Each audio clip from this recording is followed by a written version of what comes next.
answers? I think I'm entitled. You want answers? I want the truth! You can't handle the truth. This is Larry Connors USA. Larry Connors USA. I woke up this morning, got myself a gun. Mama always said I'd be the chosen one. They are threatening us, and they are also clearly asking us to surrender. With an unacceptable language, they ask the nation to surrender, and they ask us to come and surrender, which surprises us. First of all, they should threaten someone who is scared of their threat. The nation of Iran has shown that it does not feel intimidated by the threat of those doing the threatening.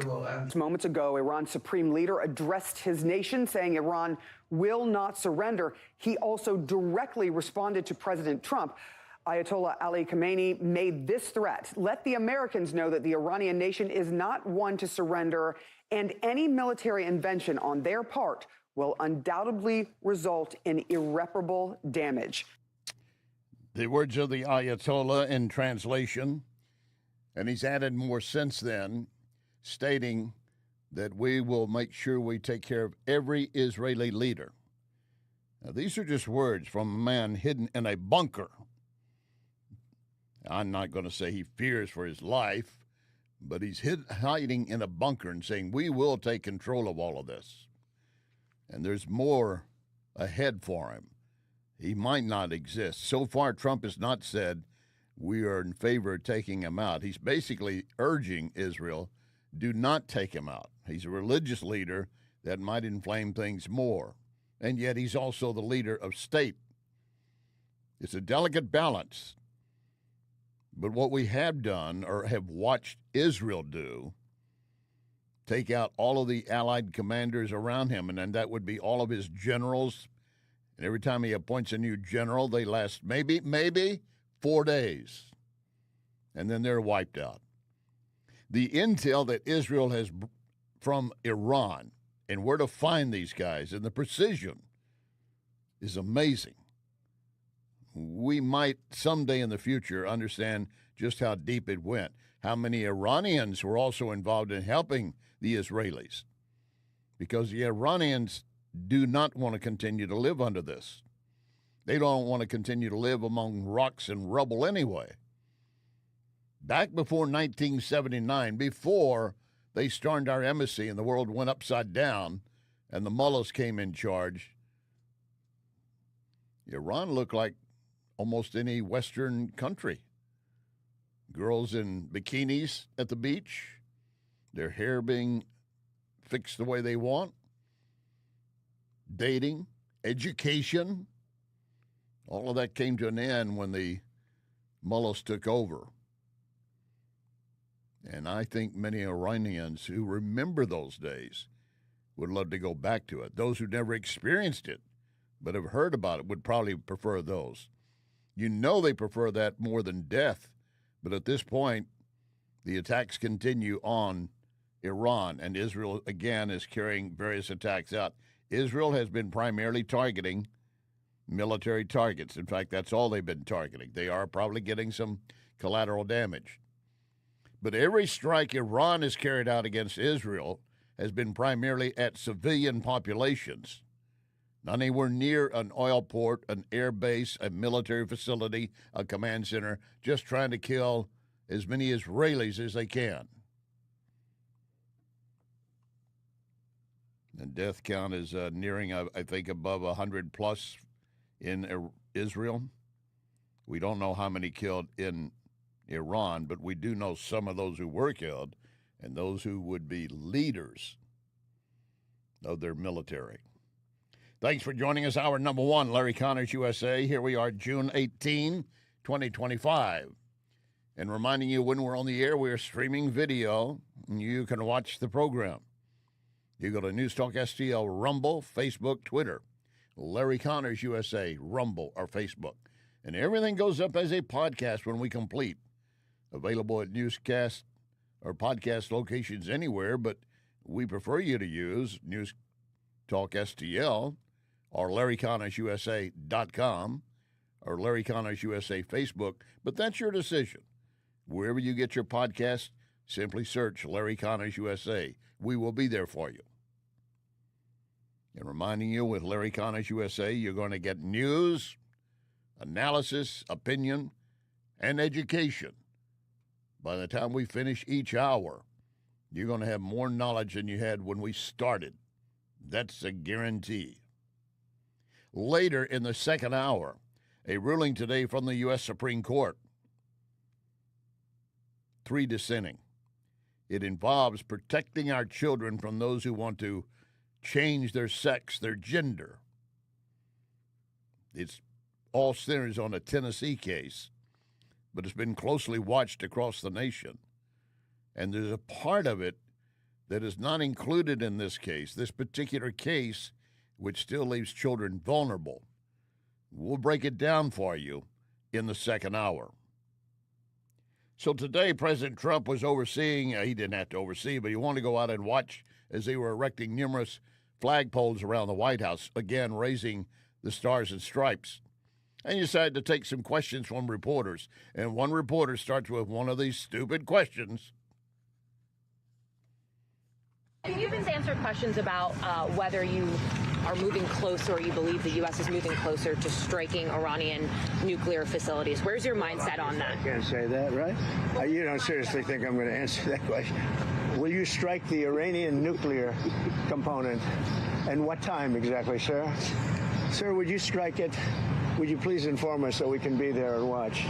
I mean, you don't know that I'm going to even do it. You don't know. I may do it. I may not do it. I mean, nobody knows what I'm going to do. I can tell you this, that Iran's got a lot of trouble, and they want to negotiate. And I said, why didn't you negotiate with me before? All this death and destruction. Why didn't you negotiate? I said to the people, why didn't you negotiate with me 2 weeks ago? Why didn't you do it then? And they didn't.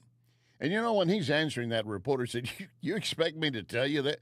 Behind him, some of the contractors putting up the flagpoles at the White House are kind of chuckling and laughing at the reporter as well. Understood. First of all, the question's not going to be answered. Secondly, if it did, I would have a hell of a route to have with Trump. You do not foretell anything of what you're going to do. He's keeping everything in play. And part of what could come into play is based right out of Missouri. Whiteman Air Force Base. That's where we have our B-2 stealth bombers that could carry this out. The mission to carry these 30,000-pound bunker-busting bombs, which would be needed to reach the Fordow nuclear facility in Iran, because it's deep in the mountains underground. Those bombs, we're the only ones who have the capability to carry such a load, and we had those 30,000-pound bombs. How many? I don't know. Can it be effective with just one bomb? Not sure. But we have many more than one. But the flight from Whiteman Air Force Base to Iran in general, no specific location, 7,000 miles. 7,000 miles. That is basically a 30-hour round trip for the crew. It also means there has to be numerous refueling locations available by air. Some of our transport mission out of Scott Air Force Base, tankers might be involved, or elsewhere. We've got them in Europe at various strategic locations, so they don't have to stop the mission. They don't have to land. They continue, they refuel in air and move on. And then, of course, they have to come back. But for the pilot, the crew on board, 30 hours. Don't drink a lot. Of course, they will to some extent, and they've got ways to relieve themselves. But at the same token, it's not an easy mission. A 30-hour round trip, 7,000 miles, one way, 7,000 miles to come back. Now, reference what we could do with this bunker-busting bomb. Retired General Ganyard talks about the possibility. The United States is the only country in the world that has bombers. And to have the kind of capability, to have the weapons that can penetrate layers of dirt and rock and get to buried sites like we know is there at Fordo underneath the mountain, and we know there's actually a new site that's under construction just south of Natanz. So you have these very deeply buried nuclear halls where there are centrifuges whirring around, enriching uranium to the point where it can be turned into a nuclear weapon. And so the Israelis can't get deep because they have small-ish fighters. The U.S. has B-2 bombers that can carry this weapon that's known as the Massive Ordnance Penetrator, the MOP. The MOP is about 30,000 pounds, and it can go up to about 200 feet down. That's the key here. The U.S. sort of holds the key to really destroying the Iranian nuclear enterprise. And the MOB, also known as the mother of all bombs. It penetrates before it detonates. I've seen different reports on how it detonates, if the pilots actually detonate it at a certain level in the ground or if it's preset. The bottom line is it will do what it can, but it may not be effective. The first one might just cause a lot of shattering and shaking. They are that deep into the ground. But do not expect that we would rely on just one. But if we do all of this, if we carry these out, not with one, but 2, 3, 4, and there's still the nuclear facility is still active, retired General Wesley Clark. They would not have gone in there and assumed that this would stop halfway or that they could let it drop halfway. So, but how will they do it if they don't have the bunker-busting bombs? They'll go after the tunnel entrances. They'll insert some special operations troops in there and do the best they can to seal it up and maybe bring various cratering charges in to really try to get down and as deep as they can into the entrances. That would be boots on the ground, not U.S. boots, Israeli boots. And they would have to go on the ground into Iran. And for some, it would be considered a suicide mission. For others, we're ready. We're going. Now, you go back before 1979, 20 years ago. 20 years ago, when all of this stuff began to come unglued and the Ayatollahs were taking over and radically changing everything, taking girls out of school. You don't need an education. Making girls cover themselves from head to toe. There was a high school demonstration that took place when all these high school girl students started whipping off their hijabs and yelling and shouting.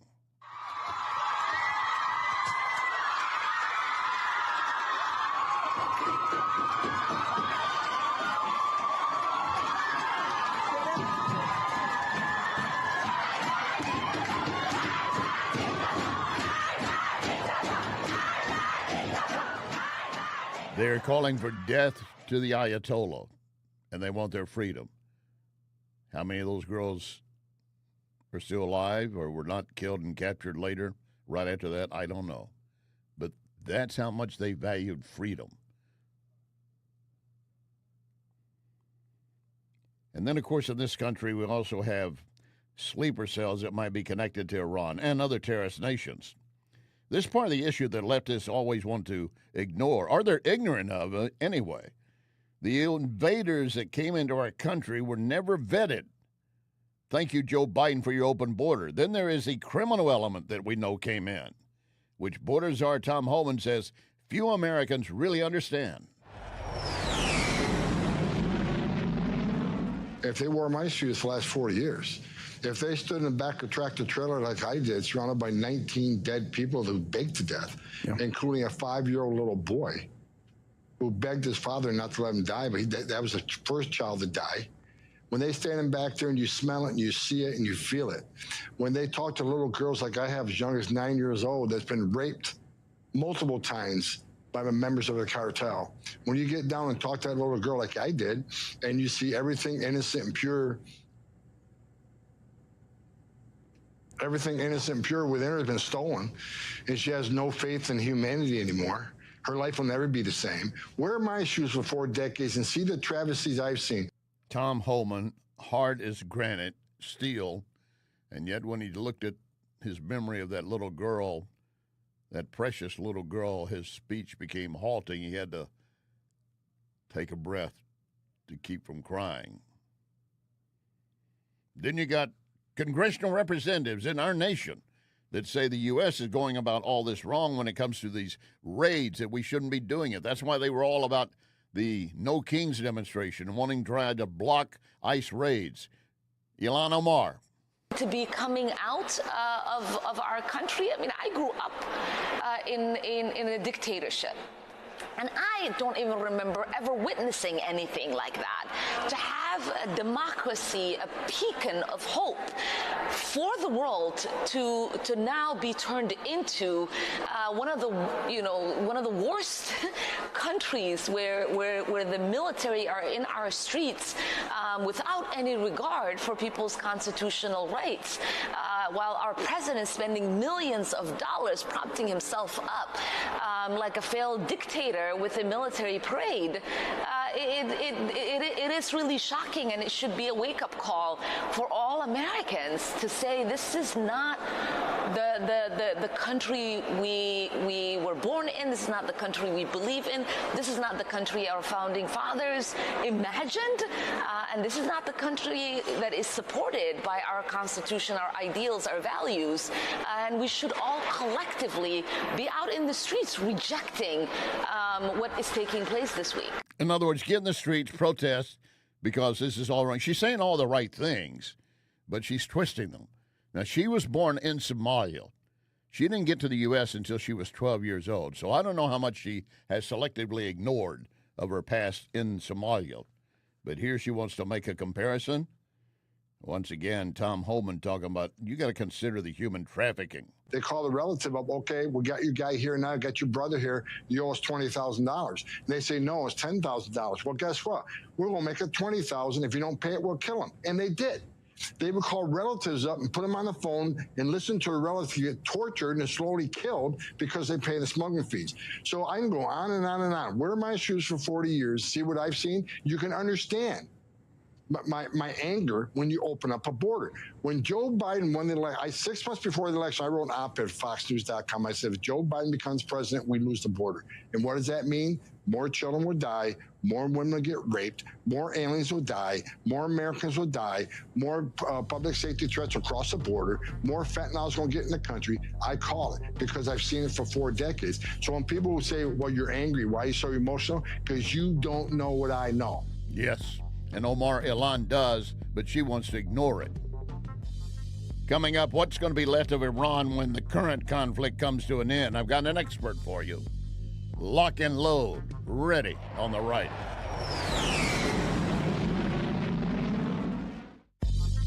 You are listening to Larry Connors, USA.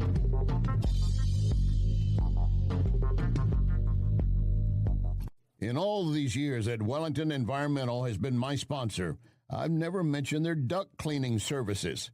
Allergy season is here, and Wellington crews clean air ducts daily in homes and commercial buildings, also cleaning air handling units and diffusers in commercial facilities. Why? Well, because people will see black dirt and mold on the vents, or they are actually suffering from allergies. Don't be fooled by low-cost duct cleaning providers saying they charge only per vent, because once they get on site, the price will skyrocket. Wellington does not do this, never has. Wellington will give you an estimate, and you say Larry Connors, and immediately you get a 20% discount. Call Cindy, 314-644-4930, 314-644-4930. Make your home and business better, safer with Wellington. Be well with Wellington. Ackerman Toyota is #1 in sales for 2024. That is 2 years in a row. It's really no surprise. Ackerman has the largest customer lounge where you can relax, take your time choosing new or premium pre-owned. Ackerman at Hampton and 44. AckermanToyota.com. Thank you for making Ackerman Toyota #1 2 years in a row. AckermanToyota.com. Ackerman Toyota for life. John Beal Roofing reminds you we are in the stormy season, and that means if you have even the smallest leak in your roof, you could soon have a much bigger issue. Call John Bill to make sure that your biggest investment is protected. That call can save you major dollars. If you do get hit during a storm, John Bill has a rapid response team. Call 1-800-NEW-ROOF. 1-800-NEW-ROOF. 1-800-NEW-ROOF, John Bill. The Oak Street Inn and Lounge has some great news. The Speakeasy will now be open on Sundays, starting at 2. Open to the public. Great for those in the industry who'll want to enjoy a Sunday fun day. Plus, enjoy sushi and cocktails. What more could you want? You want to make sure you get the code. And how do you get the code to the Speakeasy? You go to the Facebook, Oak Street Inn and Lounge Facebook. I'll see you at Oak Street Inn and Lounge in Cottleville. This is News Talk STL.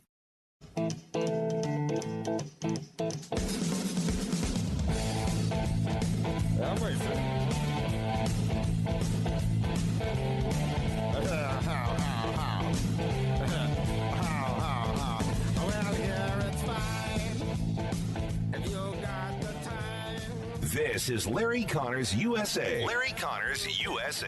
Welcome back. My guest is Dr. James Robbins. He's with the Institute for World Politics, which is a private school in D.C. focusing on national affairs and things of that nature. Jim, glad to have you on board with us. Oh, hey, Larry, thanks. You bet. Also, I want to point out he's national security columnist for USA Today. Before we go any deeper, very quick reaction from you as to the Ayatollah stating today that we will not surrender, we will not surrender. Okay, well, we'll see the results of that. We're also hearing reports that while he's putting on this brave face, kind of out the back door, they've sent a negotiating team to plead for peace, so we'll see.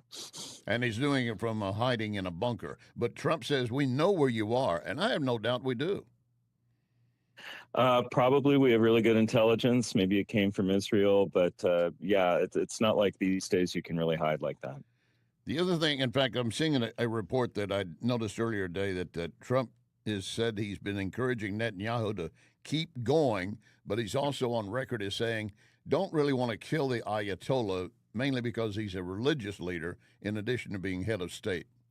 Does that make sense? Yeah, it makes sense because if there's going to be a regime change in that country, which I think is absolutely necessary to really stop the threat, it has to be organic and from the Iranian people. It has to be a revolution from the streets. And if we kill their supreme leader and make him into a martyr, that's going to make the whole process a lot more difficult. And what are the odds of an organic uprising at this point?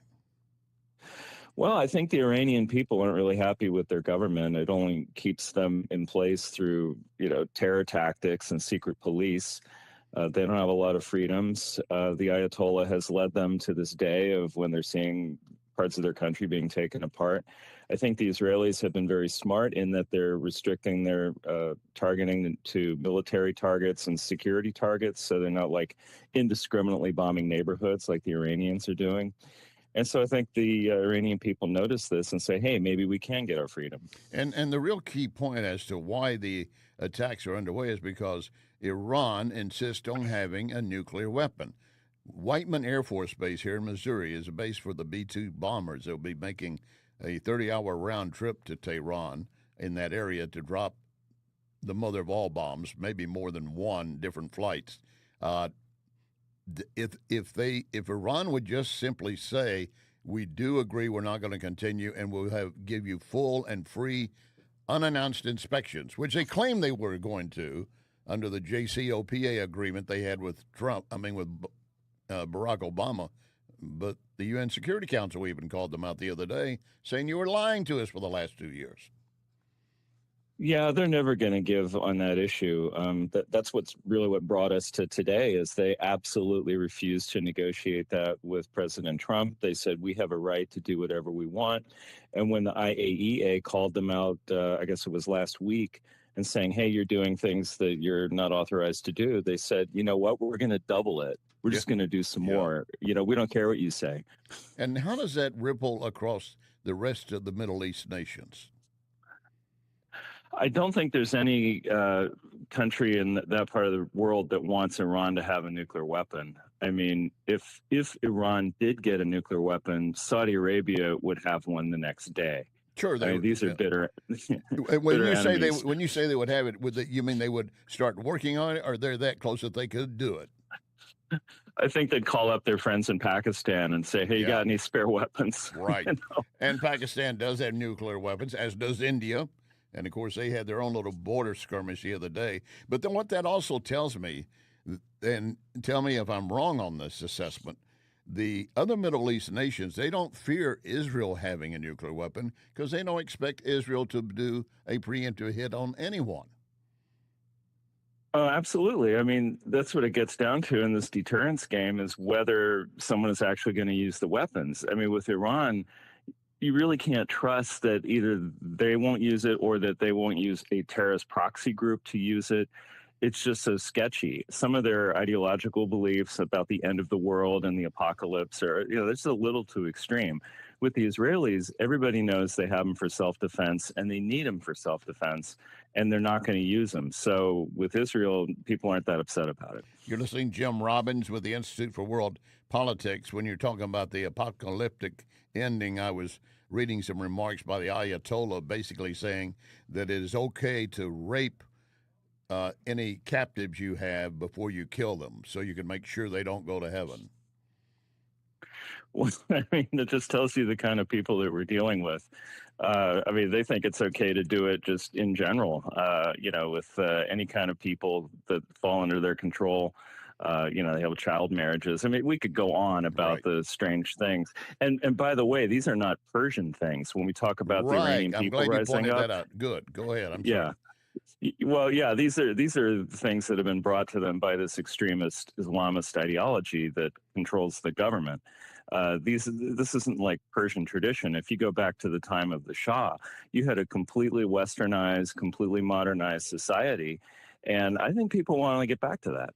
I know several Iranians. I remember one telling me that he arrived here in the U.S.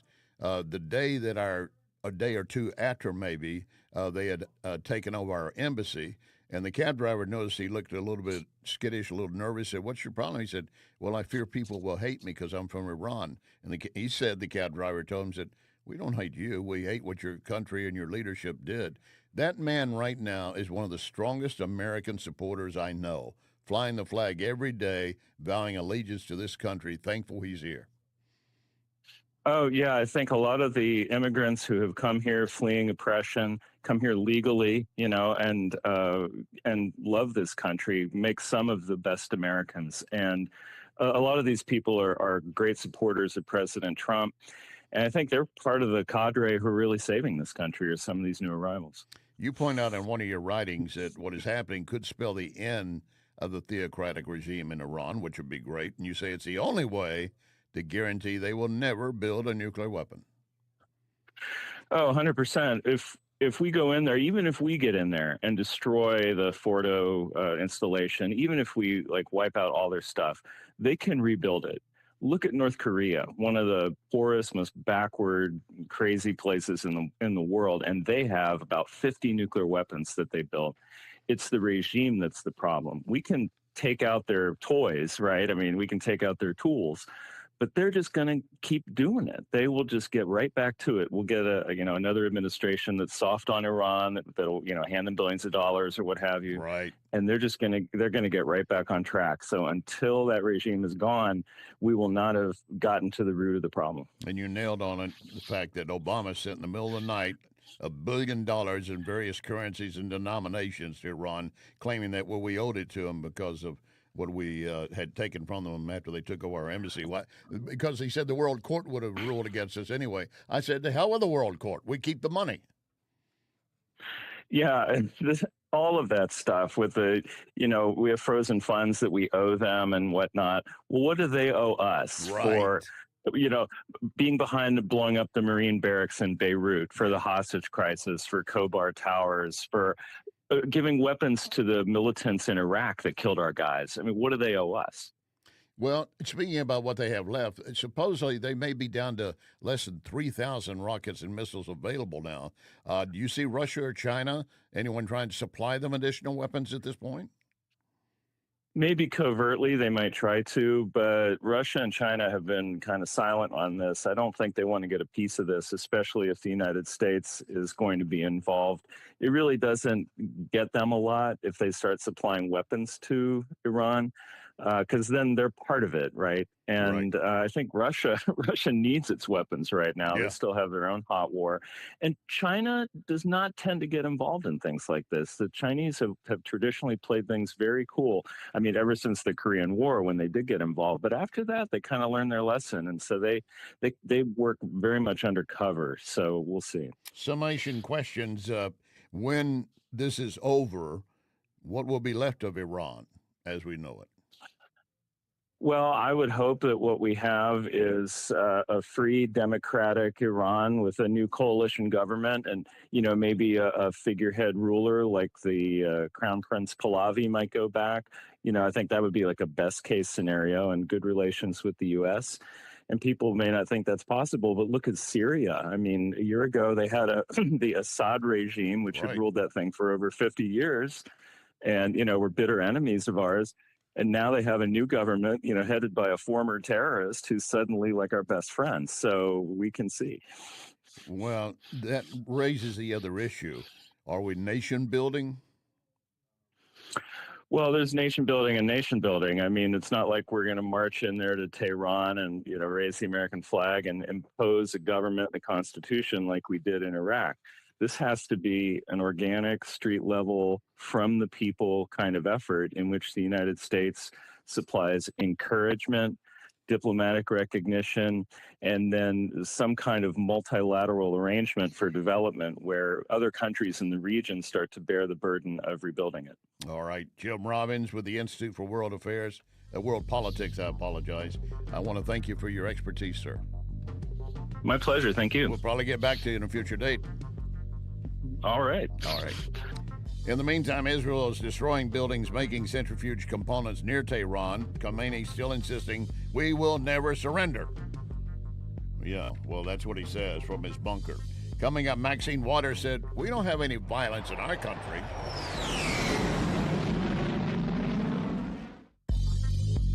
You can connect with Larry on Twitter at Larry Connors USA.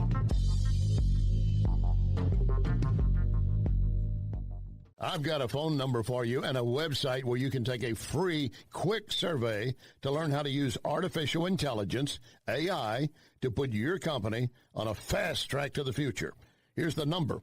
It's a 636 area code, 636-689-0545, 689-0545. This is PRI Global. And recently, the St. Louis Business Journal named PRI Global as a leading IT consulting company. 25 years working with hundreds of companies, several Fortune 500, locally and around the world. PRI Global has its own AI lab to develop what's best for your company. Take the free survey and be on your way to the future. 636-689-0545, 689-0545, or go direct PRIGlobal.ai, PRIGlobal.ai. You want the best place to watch baseball or any sport and be able to enjoy premium cigars and whiskeys? Lit Cigar Lounge. Lit has so many events each month, you need to constantly check the Lit Cigar Lounge Facebook. You don't want to miss anything. Plus, you can order food from Napoli Brothers Pizza and Pasta, delivered within minutes right to your table. By the way, we're in the season for great patio dining. Napoli Brothers Pizza and Pasta has your table waiting. Since 1995, Renewal by Andersen has helped St. Louis homeowners upgrade with windows and doors. Now it's our 30th anniversary sale. You'll get $1,995 off every project. No gimmicks, real savings, and the nation's best warranty. The offer ends June 30th, so you don't want to wait. There are some restrictions. Visit rbastl.com. Renewal by Anderson. Superior products, exceptional service. Hey, if you're 50 or older, you do not want to take any risk with your money. In fact, you want Leslie Consulting. My friend Bob Leslie can show you a gain and retain plan. It means that you never lose. Plus, you get up to a 20% bonus on day one. Leslie Consulting, a leader in brokerage and risk management. 314-721-0066. LeslieConsulting.com. This is News Talk STL.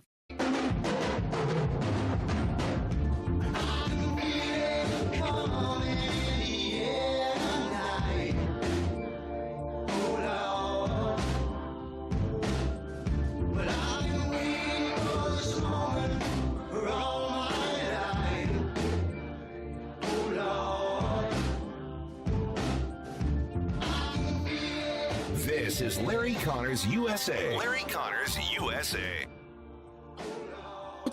And even those who were out of step with what we are advocating, peaceful protest, did not create any violence. Nobody was shot. Nobody was killed. Get it in your head. And so when martial law is called, what are you going to say? I missed the point. Don't miss the point, you all.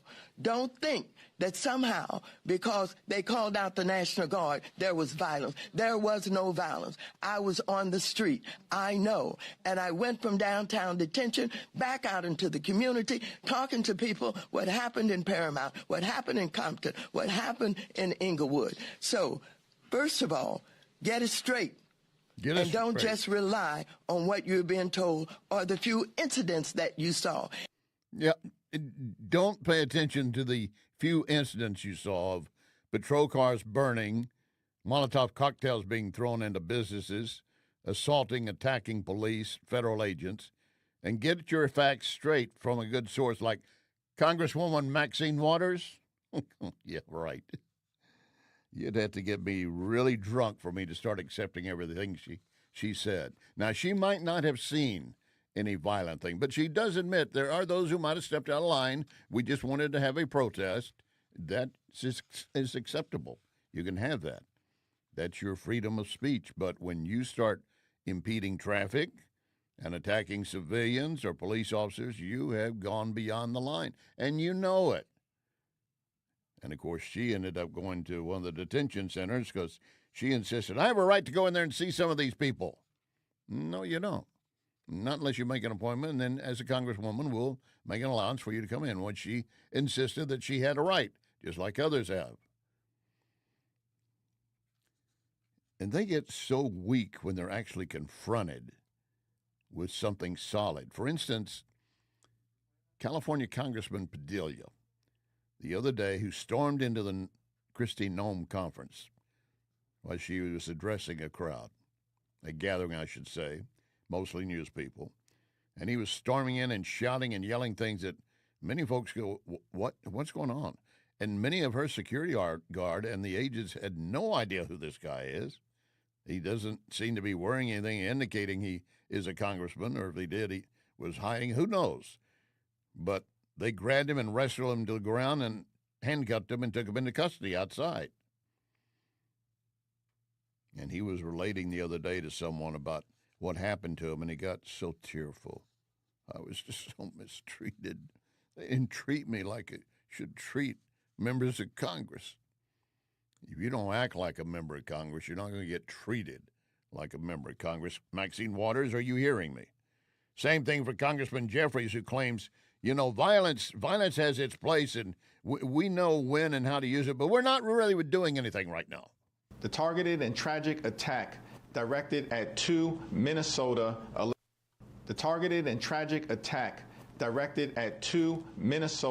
elected officials is disgusting, and it should disgust anyone who has any decency in this country. There are so-called leaders in America, in elected and appointed office, who are creating a climate of violence, making it clear to some of their supporters that it should be open season on public officials. No. They are targeting, arresting, prosecuting, and manhandling people who are elected to serve their communities and going after them simply for doing their jobs. Enough. Take some responsibility for the climate that you have created and change course immediately. That's Jeffries lecturing, thinking he has the high moral ground on civil disobedience, and you need to stop it because we only do things that are right. No, you guys were the ones who were arresting, tailing, putting them files together on Catholics, on parents who were going to school meetings complaining about what their kids were being taught or not taught. You were the guys doing all that. That is a state. That is a state that wants to control your life. And reference the martial law reference that Maxine Waters referred to earlier. Just bringing in the National Guard does not automatically declare, quote, a national emergency. It doesn't declare martial law. It's very close to it. But while she's telling you, there's no problem here. I've seen it. There's nothing to see here. You've been misled. Well, riddle me this. Why is the L.A. mayor, Bass, now, and has for the last several days, put a curfew on in L.A.? You can't be on the streets after 10 p.m. unless you have good justification. That's a step into martial law. But because it came from a Democrat mayor, well, we just accept that it's time to go home and get some rest. And then you get someone like Jeffries trying to lecture us and claim that we have called for violence against the left.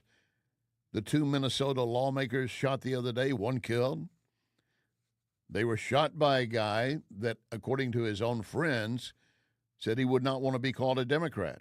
They were shot by a guy, according to the police, who had also been appointed not once but twice to a state commission by Minnesota Governor Walz.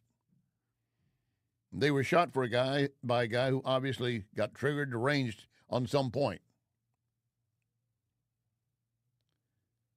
But how does that explain those Congress members who were posting pictures the other day of what appeared to be Trump's severed head near a guillotine? You don't think that implies or suggests violence? That what you're doing is not enough? Do you not think that incites somebody that says they have a little screw loose? They think, if I take Trump out, I could be a hero. There are those out there. And then we're going to get a lecture from a congressman who had his affair with Bang Bang, the Chinese spy, got caught in it, and he's still on the House Intel Committee. I do not understand. We had Pelosi put him on. He should have been yanked and stripped of that. I thought for sure he would have been, but I think I saw the other day that he's still on the Intel Committee. But Swalwell comes forward, and he wants to make sure you understand when it comes to all this civil disobedience of what we're doing and the No Kings rally, he said, the reason we had this is because we need to put it in Trump's face, and we did. We're winning in the courts. Yes. Donald Trump is getting his ass kicked in the courts. Yeah. He's losing in front of Trump-appointed judges. Yeah. And the press is still fiercely reporting. 60 Minutes, credit to them. They were told, stop covering him negatively, and they keep doing it. Yeah. We need more independent-minded journalists. That's right. We're not going to cave or fold to Donald Trump. 1,000 rallies today to say no king in America, no king ever. And we're going to march with those small victories to New Jersey and Virginia this November and win the governor's races there. We'll see. 60 Minutes did not change its approach on anything, but they did get called out for their slanted bias, as they should be.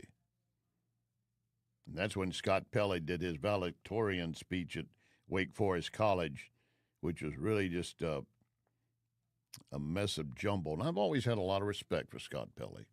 I have, until I see him in this light. that he's a sellout just like the others. No integrity there. None.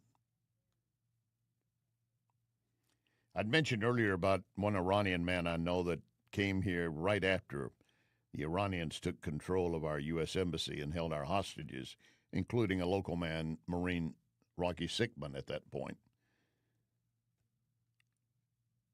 But he has created a business here, has a family.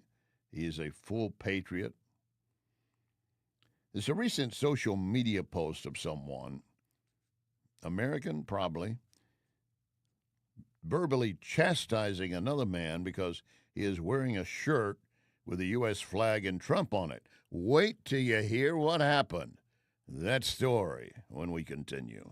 You are listening to Larry Connors, USA. The Napoli heritage of fine dining continues with Napoli Kirkwood. Napoli Kirkwood, now open. So add that to Cafe Napoli in Clayton, Napoli 2 in Town and Country, Napoli 3 in St. Charles, right next door to Napoli C, and don't forget about Napoli Brothers Pizza and Pasta in the district, Chesterfield Valley. All of those locations, plus now, open, Napoli Kirkwood. This is Larry Connors USA. Larry Connors USA. I'm at the gym minding my own business. This older white guy comes up to me, pointing to my shirt, and he said, "Let me talk to you real quick." So I walk over there. I'm like, "What's up, man?" He said, "You shouldn't be wearing that shirt right now. You're going to offend a lot of people." I was like, "Who? Who am I going to offend?" He said, "Immigrants." I started laughing. I'm like, "I'm an immigrant. I support the president." He's like, "No, you're not." I was like, "Yeah, born and raised in Iran, man." He gets all confused and he's like, "Well, how about the soldiers, military's being deployed to target protesters?" I was like, "I like law and order too. I like stores that are not looted. I like taxi cabs that are not burned. I don't know about you. I support him on that." And he's like, "Well, a lot of people in the military don't. They're speaking out. They're walking away." And I was like, "Well, guess what, man? I'm a veteran too. And the first thing they teach you in the military that you obey the chain of command. And guess who's at the top of that chain? It's the commander-in-chief, the president of the United States." So I told him this: if you are talking about immigrants, you're wrong. You're talking about illegal immigrants. I spent 3 years in a refugee camp in Turkey, waited my turn with no source of education, no source of income, because we knew what was on the other side. And when we got here, we didn't raise the Iranian flag. We raised the American flag and the Texas flag, and we still do today. I love it. I love it. They had to wait their turn. As he said, 3 years at basically a Turkish holding facility before he could get permission to come to the U.S. And there are millions like him who want to come to this nation, and they're trying to come in legally. But the illegals got ahead of them, and all the efforts we had available to deal with illegals or immigrants in total got focused on dealing with the illegals. So those who were legally trying to come in, they just kept getting pushed farther down the line. And that is why so many immigrants to our country who come legally are PO'd at the way the Biden administration just said, if you can get across the border, come on in. Because some of them couldn't. He was in Turkey. How was he going to get across the border if that had been open at that point? And now he proudly flies the U.S. flag and the Texas flag. Speaking about the migrants that have been coming in, the latest numbers from the Border Patrol shows an historic support resulting in another 93% decrease in illegal crossings. The reason I bring this up, some are saying, you know that they're cutting funding in Texas to build out the rest of the wall? They've only got about 80 miles of the wall built. That's a big border along Texas. But they're saying, we don't need to spend our money on that now because we have a president in office who's not going to allow them to come in like that. So we can use our money elsewhere in our state for our people. They're reporting those who illegally crossed the border between the ports of entry were 62,000. That was in May of 2024. 62,000 before Trump actually got in. And 1 year later, that number is zero caught coming across the border. Some might have got in otherwise, but that's the numbers they have right now. There was a Supreme Court ruling today that is going to concern transgender surgery and puberty blockers and everything else, and yet it leaves some things open I wish it had addressed. We'll break that down in the next hour, but in the meantime, take note here. The British lawmakers backing the most significant change to abortion law in decades. In the British law, they voted in favor of an amendment to decriminalize abortions up to the moment of birth. Abortion technically illegal, but now it's decriminalized during the first 24 weeks of a pregnancy and in some limited cases beyond if the life of the mother is in danger. So they voted 137 to decriminalize abortions at any time for women in England and Wales. That would effectively end the ability of the state to prosecute women who end their pregnancies, even up to the moment of birth. And the response from those pushing it, these women need care and support, not criminalization. I would add, those babies in the womb need care and support, not abortion, even as they're being born. We're going to get into this in a lot more detail in the second hour. As I always tell you, you don't want to go anywhere. And reminding you, if you miss any part of the program, we're streaming video, we're putting up audio, podcast. You can always pull it up, listen, or watch later. And more importantly, share it with others. You are our multiplying force, and I thank you for that. This second hour will be just as good as the first. You'll walk away with more knowledge than you had before it began. Remember our pledge, one nation under God.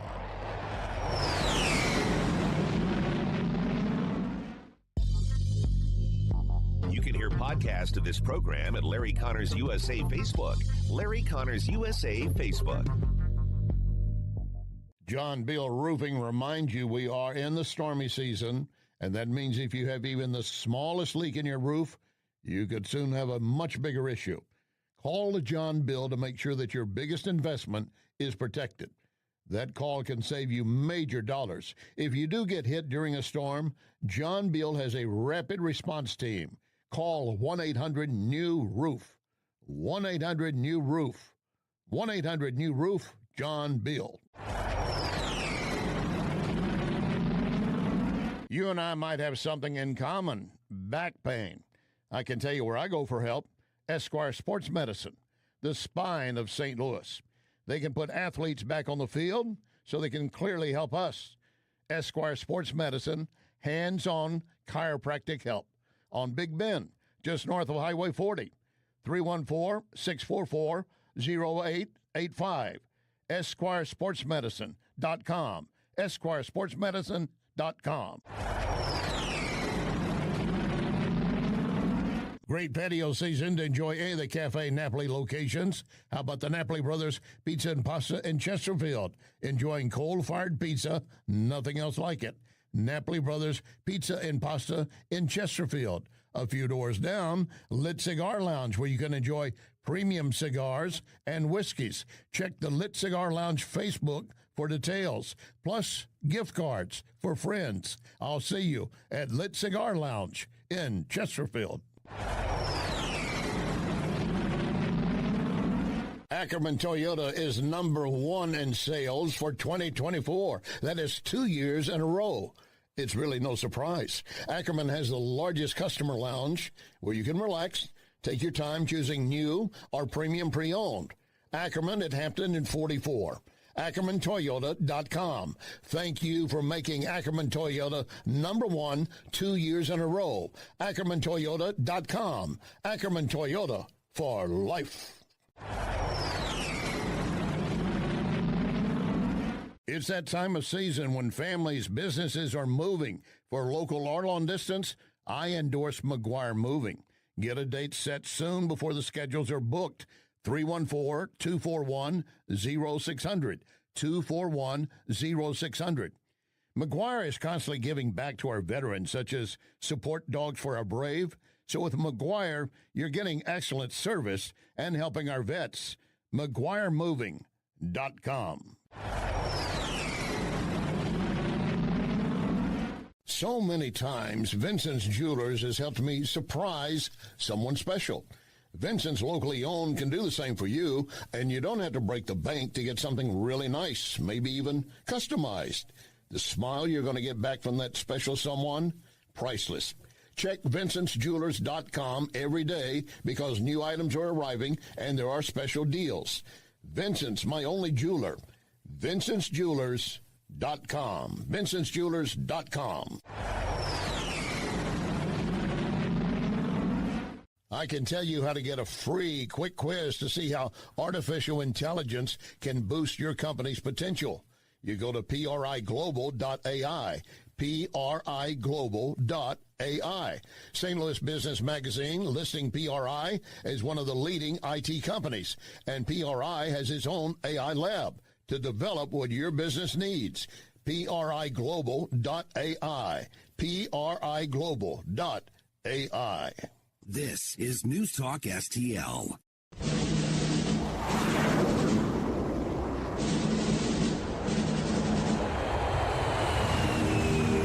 You want answers? I think I'm entitled. You want answers? I want the truth! You can't handle the truth! This is Larry Connors USA. Larry Connors USA.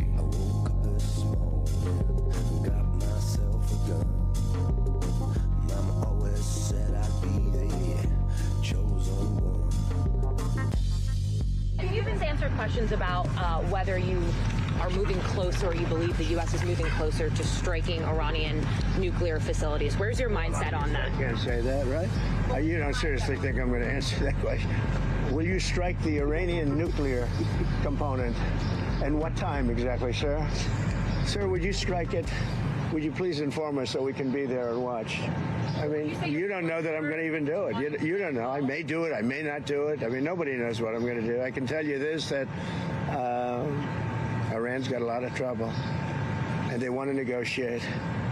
And I said, why didn't you negotiate with me before? All this death and destruction. Why didn't you negotiate? I said to the people, why didn't you negotiate with me 2 weeks ago? Yeah, why not? Because you're in the same situation now.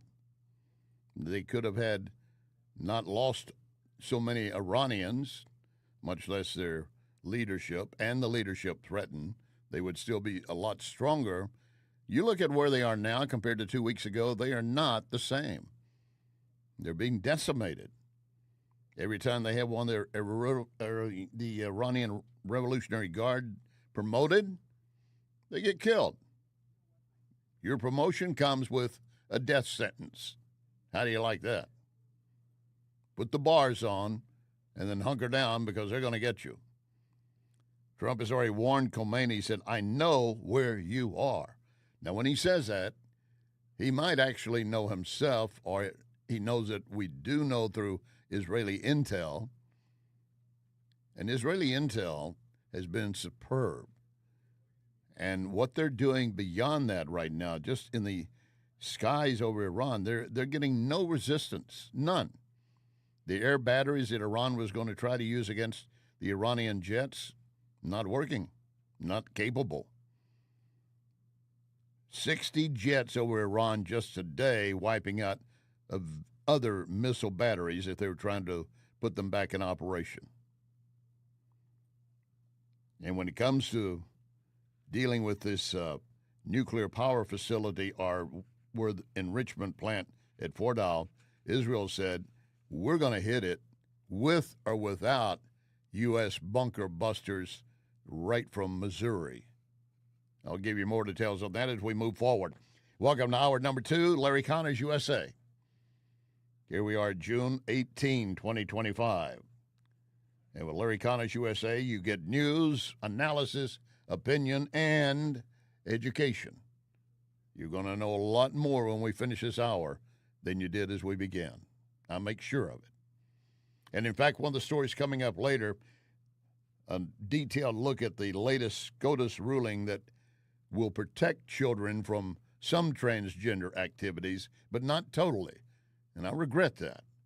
But let's take a win when we can, and whatever we can do, protect our children who those who want to prey on them, mutilate them, addict them to hormone drugs the rest of their lives.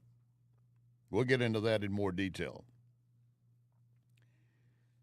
So Trump has already told Iran you need to surrender. Well, the Ayatollah has responded back, we're not going to surrender. We're not going to surrender. In fact, we have every intention of not surrendering. And his next word should be, and we're willing to die here, because that's what's going to happen. But Trump is basically, at last report, telling Israel, look, don't kill him if you can avoid it, because he's a religious leader in addition to being the leader of state. And you'll just foment more religious outbursts and actions. I think that's going to happen anyway.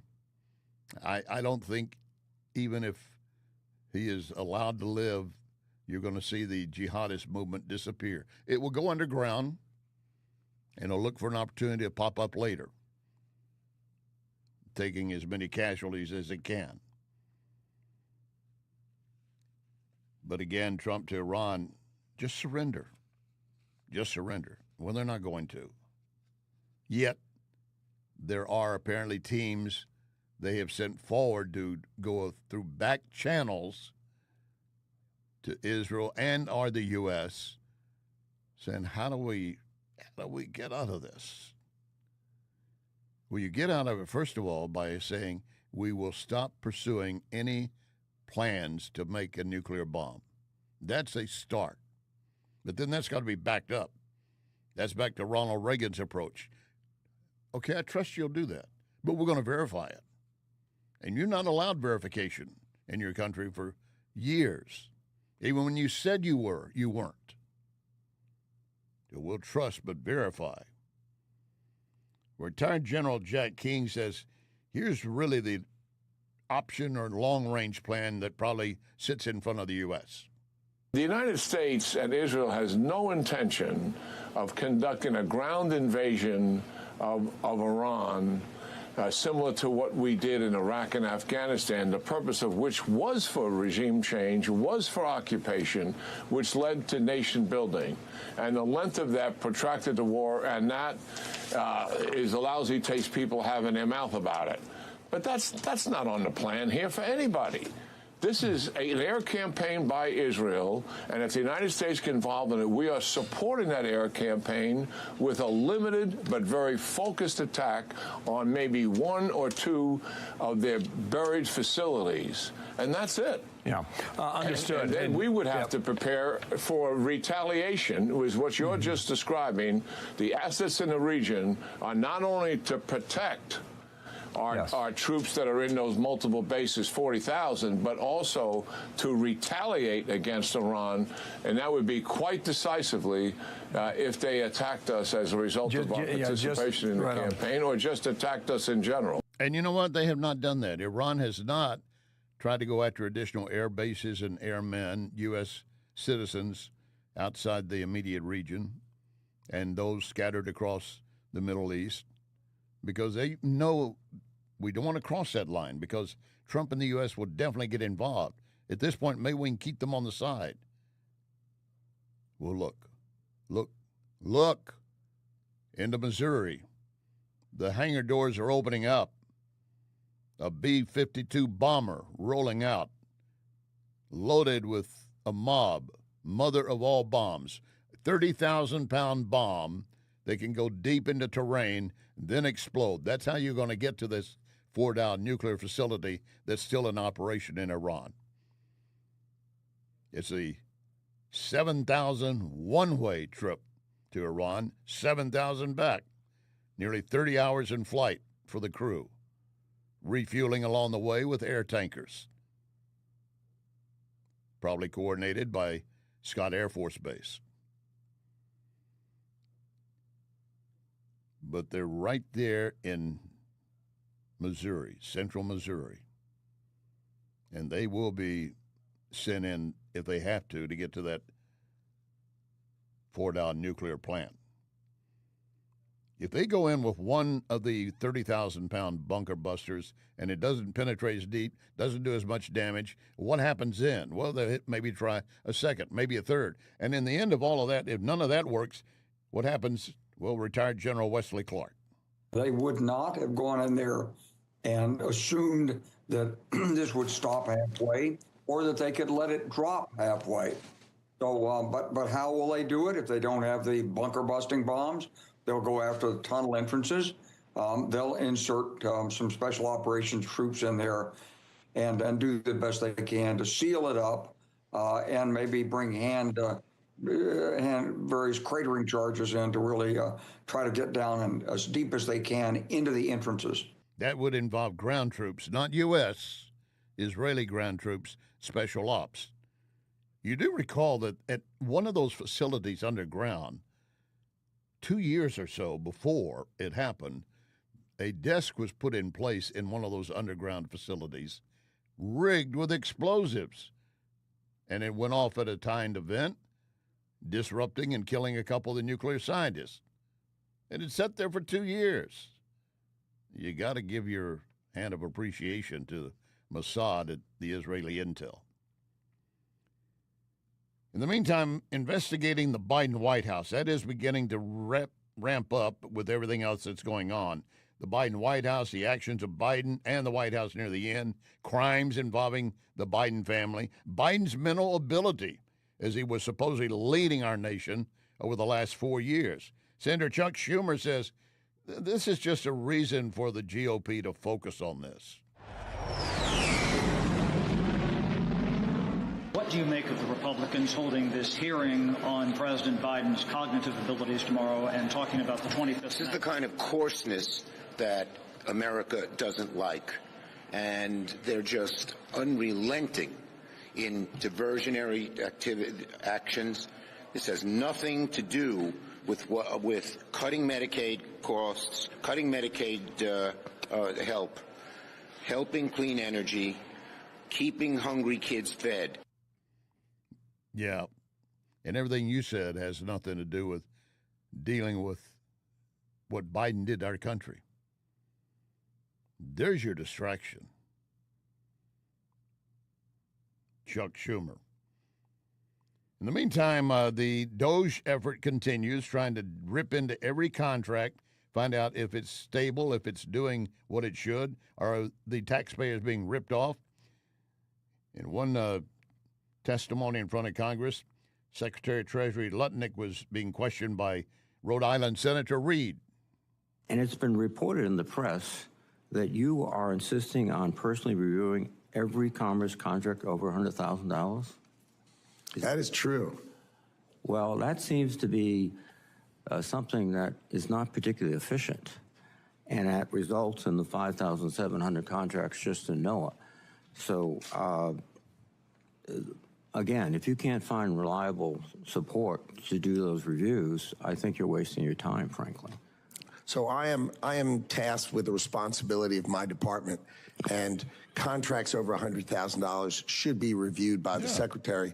Now, I may have more energy and more time, and if you drive by the Department of Commerce late at night, you're going to see our lights on because I'm going through it. I do it with my team. I do it with the people who run the bureaus, and I teach them how to analyze contracts, not to push forward what was done before. But Senator Reed says, you know, $100,000, that's not a big deal. Just kind of let it go. Why would he say that? Why would he willing to accept simply $100,000 missing from the U.S. Treasury? Could he have some investment in one of those contracts? I don't know. I'm just asking. Treasury Secretary Lutnick continues. We cancel huge numbers of absurd contracts for software nobody uses. I said, how many people use this software? Zero. These are waste, these are fraud, or these are abuse, and it's my job How many CEOs of companies, major companies in the United States, are reviewing contracts at the $100,000 level? And if they would, what would the board of directors say to them? The first year you're there, if you don't do it, you should be fired. You should know everything that's going through. You should do it with your staff. You should teach your staff how to do it, and then you should delegate them to do it once you've taught them. You don't do it, you're abdicating your responsibility. That's how I view it. That's how I ran my business privately, and that's how I'm going to run the government. I'm going to run the government the same way. And you want to question because I want to look at a $100,000 contract? Why is your interest that we're looking at a $100,000 contract? I kind of wish Secretary Lutnick had thrown that back at him. Senator, why are you so fascinated and focused on $100,000 contracts? Yeah, a big $100 million contract, and that needs to be reviewed as well. And these other contracts, yeah, review them. You're dropping pennies, then you're dropping dollars, then you're dropping millions of dollars and billions of dollars.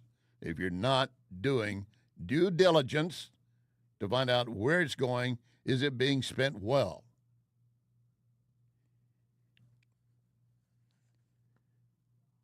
There's a documentary that's getting ready to be released dealing with the Biden family. And, well, just let you listen to the report.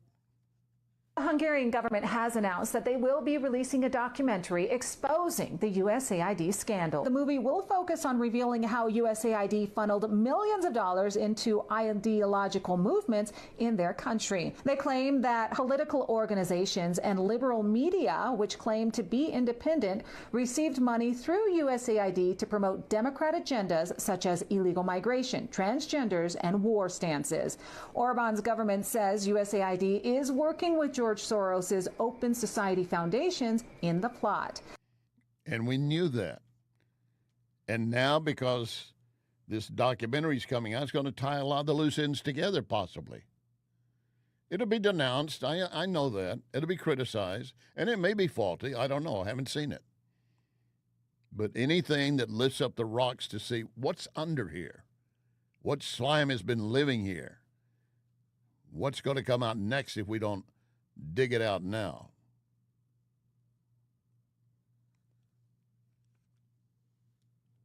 You do recall that Trump, of course, won his election the first time because of Russian collusion, right? Right? Yeah, right. Well, of course, Hillary Clinton was pushing that. And so then she decided, this goes back in time to 2019 on our flashback machine when she started saying, you know, if the Russians are going to help Trump, maybe we have a friend. You know, the only other adversary of ours who's anywhere near as good as the Russians is China. So why should Russia have all the fun? And since Russia is clearly backing Republicans, why don't we ask China to back us? I hereby tonight ask China. That's right. And not only that, China, if you're listening, why don't you get Trump's tax returns? I'm sure our media would richly reward you. That's her throwback to Trump telling Russia, hey, I know you can get those deleted texts that Hillary hid on her private computer. If you get those and release them, I'm sure everybody would appreciate it. So she's trying to turn that around. But the very fact that she would wander into that waters, wading in, saying, China, why don't you help us undo Donald Trump? Well, actually, the Joe Biden crime family was already deeply involved with China. Not only through his son, but others. A lot that's been documented, more will be coming out because those investigations are still being carried out. But I want more, and I want it quickly. And I want prosecution. I want somebody jailed.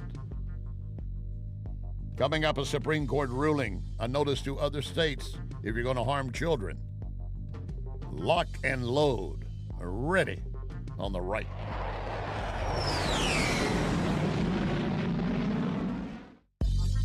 You are listening to Larry Connors, USA.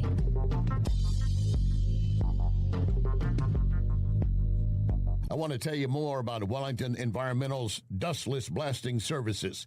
Wellington can blast paint, grease, graffiti, even stripes off parking lots. Truly amazing and powerful. But can Wellington blast something more sensitive? Yes, Wellington can use dry ice to blast soot and odors off smoke-damaged surfaces right after a fire. Currently, Wellington uses dry ice to clean mold off wood inside a home. Why? Well, dry ice immediately disappears, turns into a vapor. That means no mess to clean up, no damaged surfaces. You need to check with Wellington. always researching and practicing with new, better, faster, safer equipment and products for you. And it's very easy to schedule an estimator for your next project. Call Cindy, 314-644-4930, 644-4930. Be well with Wellington. McGuire Moving is Silver certified, which means they are great at relocating senior citizens.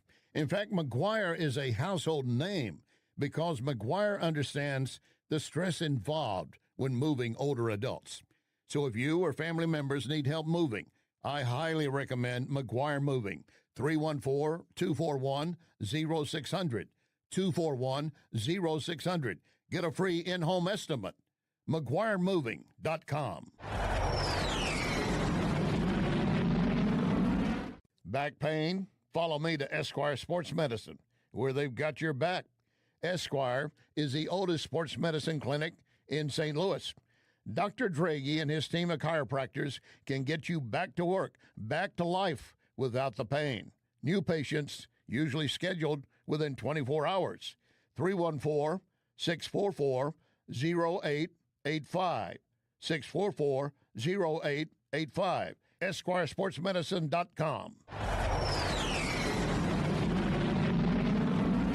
I've got a great evening planned for you. We start with dining at the Oak Street Inn Lounge in Cottleville. We enjoy sunset on the rooftop, then down to the Speakeasy.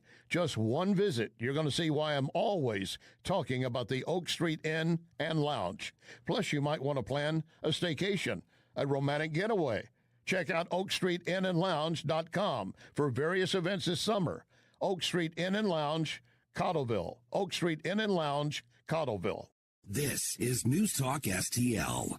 Well, I walk into the room, passing out $100 bills, and it kills and it thrills like the horns on my Silverado grill. And I buy the bar a double round of Crown, and everybody's getting down in this town. Ain't never gonna be the same. 'Cause I saddle up my horse and I ride into the city. I make a lot of noise, 'cause the girls, they are so pretty. Riding up and down Broadway on my old stud Leroy, and the girls say, save a horse, ride a cowboy. Everybody says, save a horse, ride a cowboy. This is Larry Connors USA. Larry Connors USA. Also this, moments ago, breaking at the Supreme Court, the justices there have issued a decision on Tennessee's ban on sex reassignment medical care for minors. The Supreme Court upholding the Tennessee law that bans certain types of gender-affirming care. This has been one of the most watched cases of the entire term because there are many other states that also have some kind of limit or ban on trans treatment for minor children. So this has gotten a ton of attention, and essentially the court's ruling 6-3. There are concurrences and breaks here and there, but the majority opinion says this. They says this case carries with it the weight of fierce scientific and policy debates about the safety, efficacy, and propriety of medical treatments in the evolving field. They say there are a lot of different studies out there. They came up during arguments, some of them saying other countries have limited or backed off these treatments for minors, but they say that's not our place, our decision to make, but essentially says our role is not to judge the wisdom, fairness, or logic of the law, but just to ensure that it does not violate the equal protection guarantee of the 14th Amendment. They said this law survives that scrutiny. So essentially concluding that it does, we leave questions of policy to the people, their elected representatives, and the democratic process, essentially saying Tennessee has passed this law. We're not going to step in. We think that it passes the constitutional muster of the 14th Amendment. So Tennessee can continue under this law to ban specific treatments that are trans-related for minors. For minors. Now, that was Shannon Bream, ABC, or rather Fox News analyst on the Supreme Court. The court ruled 6-3 on the Tennessee ban on puberty blockers and hormone treatments for transgender minors. Many other states are watching this. You could guess which three of the justices decided, no, let's go ahead and let it happen. This deals with Tennessee Law SB 1, barring health care providers from prescribing puberty blocking and hormone therapy medications to minors when the intent is to help them transition from one gender to another. The bill got signed back in 2023, and now it got through the U.S. Supreme Court. The same bill also bans gender transition surgeries for minors, not just the puberty blockers, but the actual surgery. But that was not considered in the court's ruling. They focused just on keeping minors from having these puberty blockers and hormone medications. There's a slip there that they didn't go ahead and dig into that. But I think it might be, and I'm not going to say I have a great legal mind, but I do think that if they were going to ban that part or uphold that Senate Bill 1, then it also upholds the gender transition ban. Now, those who violate going forward in Tennessee could face a $25,000 civil fine for getting puberty blockers to minor children. I don't see anything in here in reference if they have permission from parents or adults or whatever. You just can't do it. So they're waiting now to see how is this going to play out across the nation. To that extent, Justice Clarence Thomas said, the court should not defer to, quote, self-described experts on gender-affirming care, suggesting it's a matter of medical uncertainty. I like the fact he said these self-described expert. How can you be an expert in something when we really don't know what happens down the road? You don't have decades of information to back it up, but you are a self-described expert, or at least you're called by the opposing side and made an expert, labeled an expert. Justice Thomas said, quote, many prominent medical professionals have said there is a consensus around how to treat child gender dysphoria, but there is, quote, mounting evidence to the contrary. He added, these experts have dismissed, quote, grave problems that undercut the assumption that young children can consent to irreversible treatments. So they've just ignored that. He added, they have built their medical recommendations. Here it comes. You don't know how big this is going to get. If you're driving, do not lose control of your car. Do not lose control. Justice Thomas said, these self-described experts have built their medical recommendations to achieve political ends. That's exactly right. It has nothing to do with the welfare of the child. It's can we get this through so we can do it to children?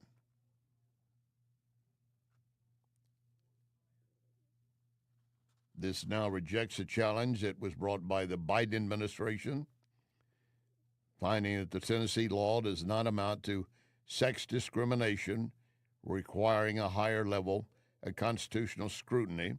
That's also a blow to the LGBTQ rights advocates who claimed as much to try to take down similar laws across the nation. Now, those other states will be up on the bench as well, and, of course, going back in immediately to try to do what they can to move it around. Shannon Bream again on some of the reaction. There's a dividing line in this country about states who think that this is good policy for minors to have these treatments available, and others like Tennessee who think it doesn't. And Tennessee had argued that they had a state interest, a compelling government interest in making sure that these treatments did not proceed for young people. But it is one of those things that feels like it's making the country more red and more blue in concentrated ways, because there will be people who may decide where they live based on these laws and these decisions. She does talk about this in her dissent. She says the court's willingness here to strike down this law and get into the health care bans does damage, she says, irrevocable damage to the Equal Protection Clause, and invites legislatures to engage in discrimination by hiding blatant sex classifications in plain sight. Again, as you said, she said, without second thought, you're increasing untold harm to transgender children, their parents, and their families. She says there's no constitutional justification for this, so I dissent. I believe she was quoting Justice Ketanji Jackson, because she did dissent. But her argument is weak. There's no protection for children if you follow the reasoning.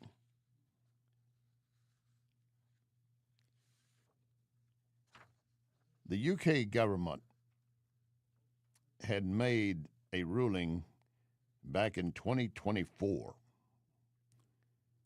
a temporary ban on prescribing puberty blockers to transgenders, following advice from medical experts.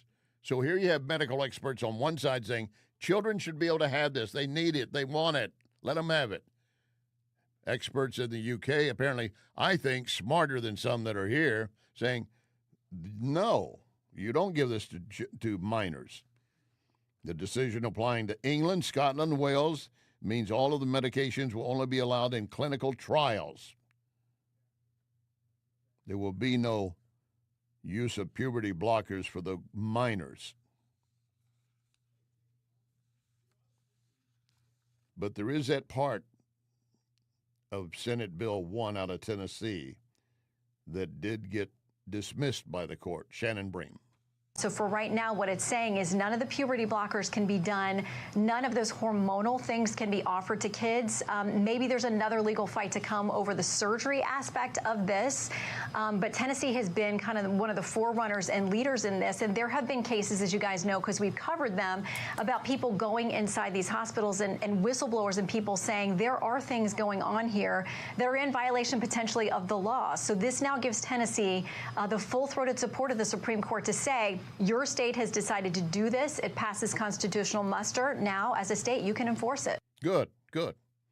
And if people want to move, so be it. People in this country have left the country because Donald Trump got elected. They have the right to leave. They want to, so be it. In the meantime, the U.S. Senate Committee on Finance releasing its version of the big, beautiful bill, and it includes a provision from the House version stripping abortion providers, including Planned Parenthood, of any more federal taxpayer dollars through Medicaid. Do you have Medicaid? Do you have trouble getting some of your bills paid through Medicaid? You had to argue and fight over it? Well, Planned Parenthood is getting money dumped into its lap on a regular basis. The big, beautiful bill will strip that out, and now the U.S. Senate Committee on Finance releasing its version saying, yeah, let's take it out. No federal funds considered direct spending provided to carry out a state plan under Title 11, or rather 14 of the Social Security Act, or a waiver of such a plan, shall be used to make payments to a prohibited entity for items and services during a 10-year period beginning on the date of the enactment. Good. No more federal dollars for abortions. Now, what else do we have in this nation we need to deal with? Oh, yeah. Congress members who don't really love this country. Omar Ilan comes to mind.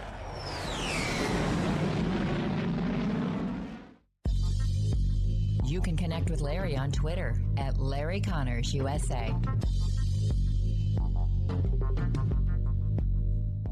Question: are you looking to unlock the full potential of artificial intelligence for your business? I want you to meet my friends at PRI Global, named by the St. Louis Business Journal as a leading IT consulting firm. 25 years helping local and worldwide companies. PRI Global has a free survey to determine where your company stands in your AI journey. You simply go to priglobal.ai.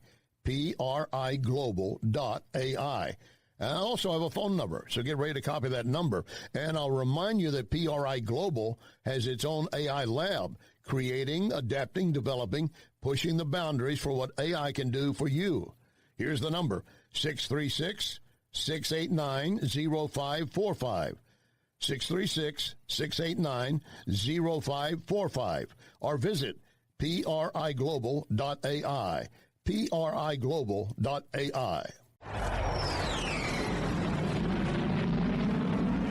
Here's great news. Napoli Kirkwood is now open. So that means fine dining right in the heart of Kirkwood.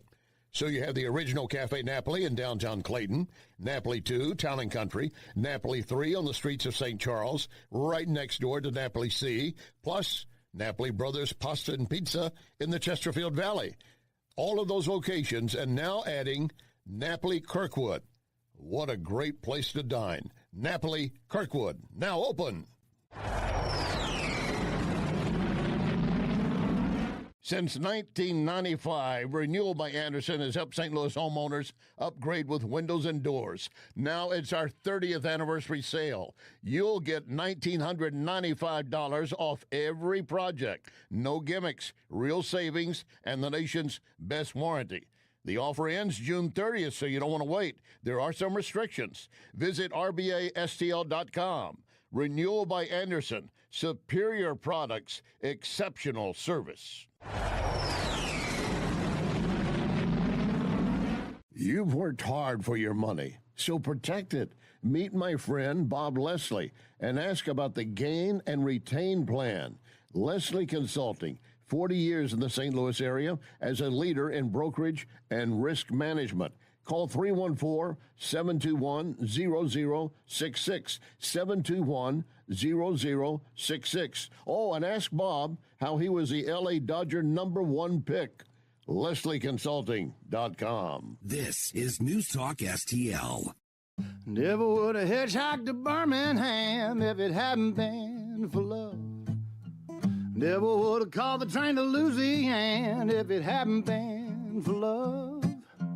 Never would have run through the blinding rain without $1 to my name if it hadn't been for love. Never would have seen the trouble that I'm in if it hadn't been for love. This is Larry Connors USA. Larry Connors USA. To be coming out of our country. I mean, I grew up in a dictatorship. And I don't even remember ever witnessing anything like that. To have a democracy, a beacon of hope for the world to now be turned into one of the worst countries where the military are in our streets without any regard for people's constitutional rights, while our president is spending millions of dollars propping himself up like a failed dictator with a military parade. It is really shocking, and it should be a wake-up call for all Americans to say this is not the country we were born in. This is not the country we believe in. This is not the country our founding fathers imagined, and this is not the country that is supported by our Constitution, our ideals, our values. And we should all collectively be out in the streets rejecting what is taking place this week. In other words, take to the streets, cause chaos and threats, not just protests, not free speech, but get into the streets. That is not just a dog whistle. That's a megaphone for get into the streets, attack police in whatever way you can.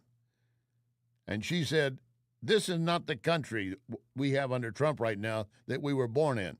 Point here is, she was not born here. That's Congresswoman Ilhan Omar. She was born in Somalia. She got out of Somalia with the help of her family moving and coming into the States legally when she was 12 years old. Now, maybe she never saw, quote, dictators in action in Somalia. She was living under it. She and her family, they were living under dictatorship. That's why they and many other Somalians were allowed into the country under asylum, because their lives were being threatened. And to the credit of this country, not to her credit, but to the credit of our nation, she comes in, a legal immigrant from Somalia at age 12, gets through school, high school, education, runs for Congress, gets elected to Congress, because this country allows that. We do not ban anyone because of their color, their religion, or their nationality. Otherwise, we'd say, can't have any Somalians elected to Congress.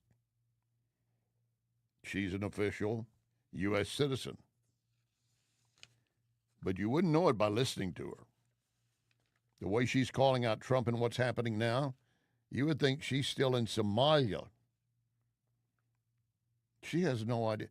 If she is that concerned about a dictatorship here and saying, I never saw that in my country, then here's the jet. Get your butt back to Somalia. Oh, but I'm a congressman now. I need to represent my constituency. Many of them are Muslim in her area, and many of them might be law-abiding Muslims. But she also, in that area of Minneapolis, they have a lot of jihadists, a lot of activity going on. Then that includes Chinese spies at the University of Michigan.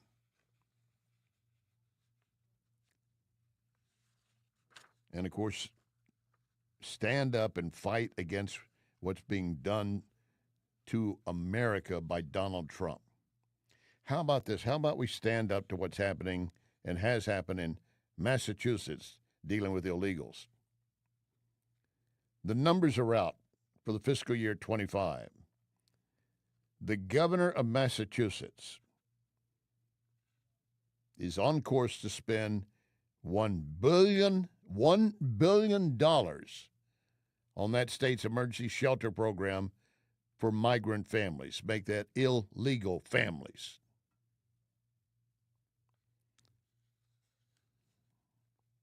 Costing something like $3,400 per week per family, $1,000 a person. Does your family make $3,400 a week? You want to do some quick math with me? My ciphering's not great. I told you I failed math. Well, let me put it this way. Third year was the longest 4 years of my life. Took me that long to get through because of math or something like that. $3,400 per week times 4. Carry, but basically you're talking about $12,000 a month. $120,000 plus per year. How many U.S. families are making that? And yet this money is being doled out to illegals in our country. And that's just in one state, the blue great state of Massachusetts, which is not really that big. But they got the money to spend. While we're still dealing with that district, you remember the district court judge, Shelley Richmond Joseph? That's the first time I've actually used her name, and I'm doing it here on purpose. Normally I just give their title and ignore their name, but I want her to get some publicity because she helped that deported illegal alien evade arrest, as you well know. They were looking to arrest him, and she got him out of the courthouse, snuck him out. She knew he was wanted. ICE agents already told her, we want him.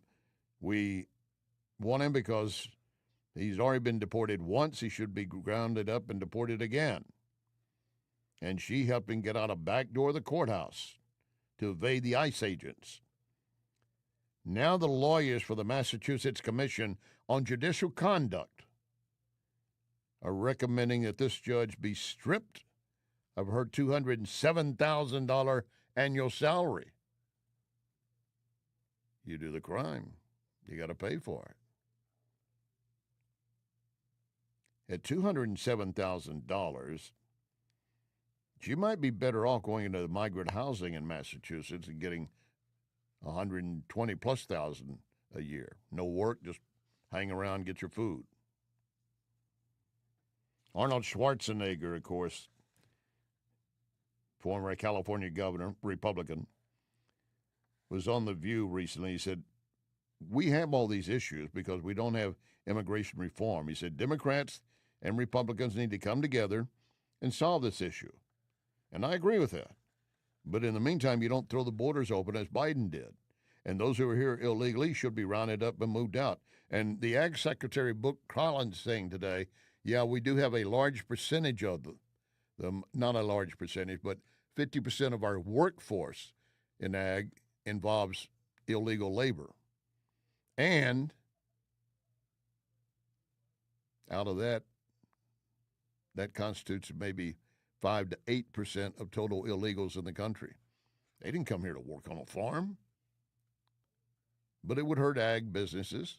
That's why Trump has said we need to reconsider to, one, help the farmers and help these people that aren't really doing anything. So Schwarzenegger is proposing, let's do things legal. And he said part of that is living the right life.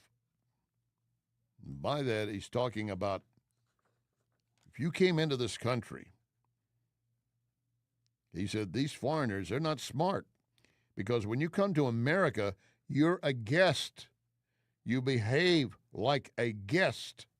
When I go to someone's house and I'm a guest, then I do everything I can. Keep things clean, make my bed, do everything that's right, rather than committing crimes, being abusive, things like that.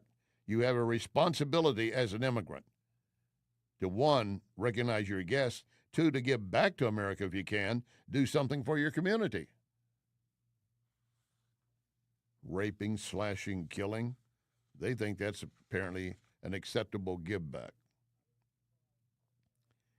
There's a pop singer, Disney star, I don't know who she is, Olivia Rodrigo, maybe some of you know her.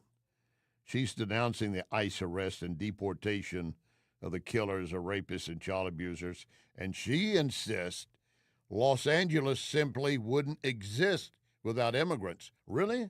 Are you telling me all of L.A. is made up of illegals? Because she's saying immigrants, but I know what she's trying to cover.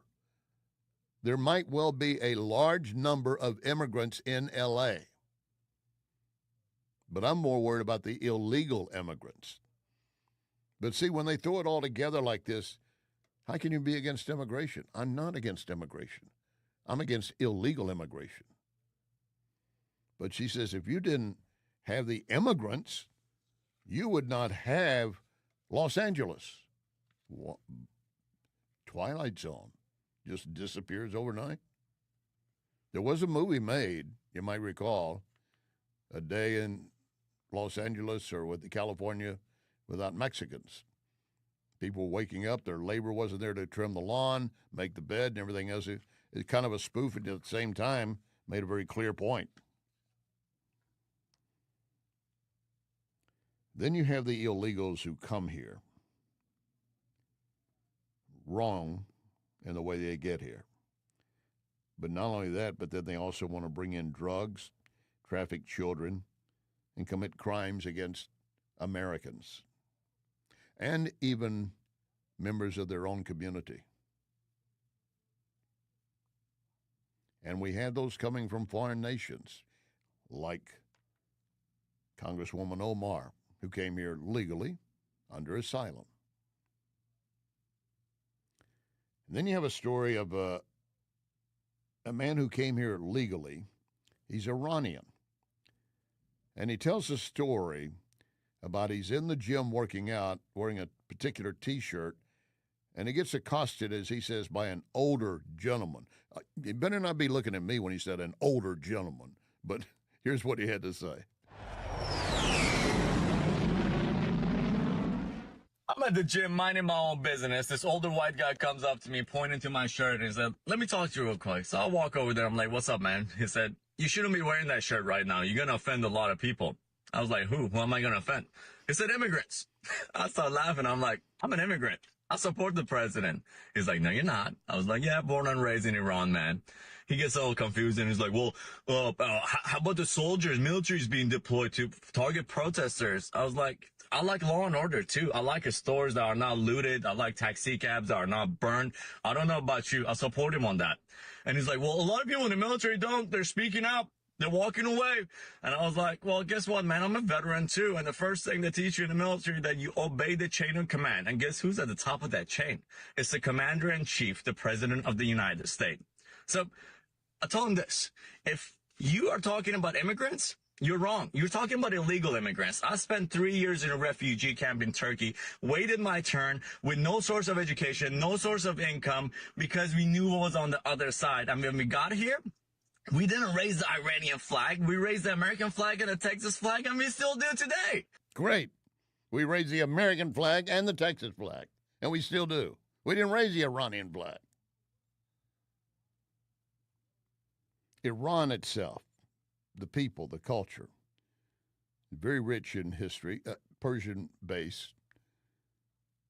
Before the Ayatollah took control, and even after that, we've seen these changes, and they continue until either he's displaced or there's an uprising of some type. I want you to listen to a demonstration.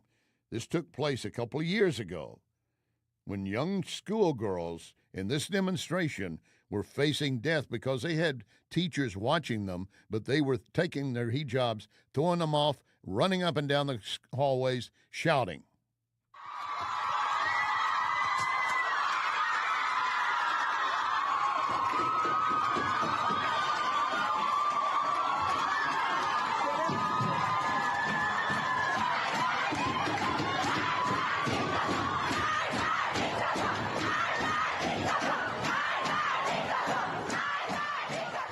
Death to the Ayatollah and free Iran. That was 20 years ago. I don't know if any of those girls are still alive. I don't know if they were rounded up that night or the next day or two, tortured, executed. Schoolgirls, they get caught up in this emotion. I mean, I understand people get caught up in an emotion of a rally and everything, be it a sports event or whatever else. But they're taking their lives into their hands, and I'm sure their parents might have also paid a price. We want to go back to the Iran where people were appreciated and treated as people.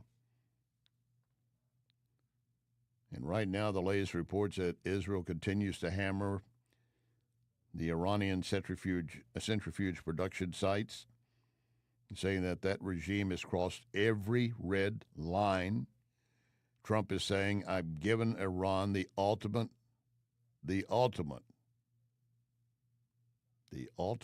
ultimatum. You can't be more clear than that. Israel warning, or rather Iran warning, it will respond if U.S. joins the Israeli fight. Now, I don't know if that includes our B-2 bombers from Missouri going in, but that's going to happen to get rid of that Fodor nuclear facility in the mountains. Then what happens? Well, fall back on our pledge. One nation under God.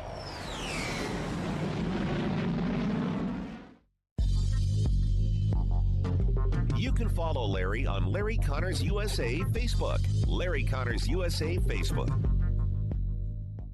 This is Larry Connors USA. Larry Connors USA.